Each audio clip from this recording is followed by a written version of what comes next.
पतिव्रताम न गृह्णीयात् कदाचन पतिव्रता।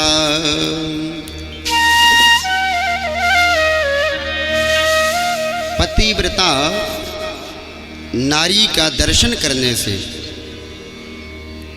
महाराज पाप नष्ट हो जाते हैं। मात्र पतिव्रता नारी का दर्शन ही कर लो, पाप नष्ट हो जाते हैं। कैसी होती है पतिव्रता नारी? तो पतिव्रता नारी जो है अपने पति का कभी नाम नहीं लेती है। वो माताएं सुन लें जो अपने पति को नाम लेकर के पुकारती हैं। जो पत्नी अपने पति का नाम लेती है वह अपने पति की आयु का हरण कर रही है। पातिव्रत धर्म का पालन करने वाली पत्नी को कभी अपने पति का नाम नहीं लेना चाहिए। अच्छा, किनका किनका नाम नहीं लिया जाता है? पत्नी को पति का और घर के सबसे बड़े बेटे का, चाहे बेटा हो चाहे बेटी, सबसे बड़ी संतान का, गुरु का, इनका नाम नहीं लेना चाहिए। पतिव्रता नारी को चाहिए आगे पति को भोजन करावे, उसके बाद ही भोजन करे। पति के सो जाने पर शयन करे, उसके उठने के पहले वह जाग जाए। और हमेशा पतिव्रता नारी को चाहिए कि अपने सौभाग्य चिन्हों को वह धारण करे। सौभाग्य चिन्हों से रहित नहीं रहना चाहिए पत्नी को, जैसे सिंदूर लगाना, चूड़ी पहनना, मंगलसूत्र डालना, चोटी बांधना, ये सब अलंकार हैं पतिव्रता नारी के। पतिव्रता नारी को चाहिए कि खुले बाल होकर के भी घर से बाहर अन्यत्र ना निकले। ऐसा दिव्य वर्णन यहाँ बताया गया है महाराज। सौभाग्य चिन्हों को, 16 श्रृंगारों को धारण करना चाहिए। सिंदूर बिंदी आदि से सुसज्जित रहना चाहिए महाराज। भरता देवो गुरुर भरता धर्म तीर्थ व्रतानि च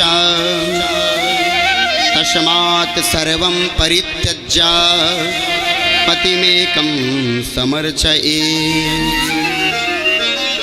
वह ब्राह्मणी कहती है, गौरा अपने पति का पूजन ही सर्वस्व पूजन है।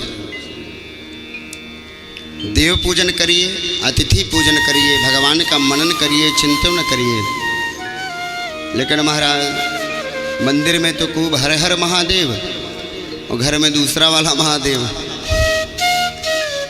तो ऐसे काम नहीं चलेगा।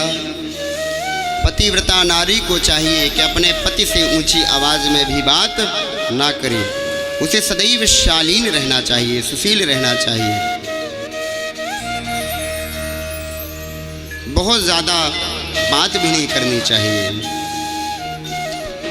और अपने पति की सदा ही हितकर आज्ञा का पालन करना चाहिए। हितकर आज्ञा, जो वास्तव में बहुत अच्छी आज्ञा हो, जो एक पतिव्रता नारी को चाहिए वो करना चाहिए। अपने पति को छोड़कर अगर अन्यत्र वह पत्नी कहीं जाती है, अन्यत्र अर्थात महाराज पर पुरुष के पास, तो वर्णन आता है वह वृक्ष में उलूकी बनती है। अगले जन्म में उसका जब जन्म होता है तो उलूकी बनती है, उल्लू बनती है, और वर्षों तक वह वृक्ष पर पड़ी रहती है महाराज। और जो अपने पति को मार देती है वह घनघोर जंगल में सर्पणी बनती है। ऐसे अनेकों महाराज यहाँ पर वृत्तांत उस ब्राह्मणी ने गौरा मैया को बताया है। कभी भी पतिव्रता नारी को व्यभिचारिणी स्त्री का संग नहीं करना चाहिए। जिसके गुण अच्छे ना हो, जिसकी भक्ति अच्छी ना हो, जिसकी परंपराएं अच्छी ना हो, जिसका सत्संग अच्छा ना हो, जो व्याभिचारिणी हो महाराज, स्वामुखी हो। पतिव्रता नारी को चाहिए ऐसी नारी का वह तुरंत ही त्याग कर दे, चाहे वह जितनी उसकी सगी हो महाराज। इसलिए ऐसी नारी का संग नहीं करना चाहिए। पतिव्रता नारी को चाहिए हमेशा अपने घर को स्वच्छ रखे। स्वयं तो बड़ा सच समर लें और घर गंदा पड़ा रहे, तो ये पतिव्रता नारी का कार्य नहीं है। पतिव्रता नारी अपने साथ साथ में अपने घर को भी सुंदर रखती है। पति से झगड़ा करने वाली स्त्री को, जो पति से झगड़ा करती है, ऐसी स्त्री का संग पतिव्रता नारी को नहीं करना चाहिए। ऋतुकाल स्नान के बाद पत्नी को चाहिए कि सर्वप्रथम अपने पति का ही दर्शन करे। अगर पति ना हो, किसी कारणवश वह बाहर गया हो, तो सर्वप्रथम भगवान सूर्य का दर्शन करना चाहिए।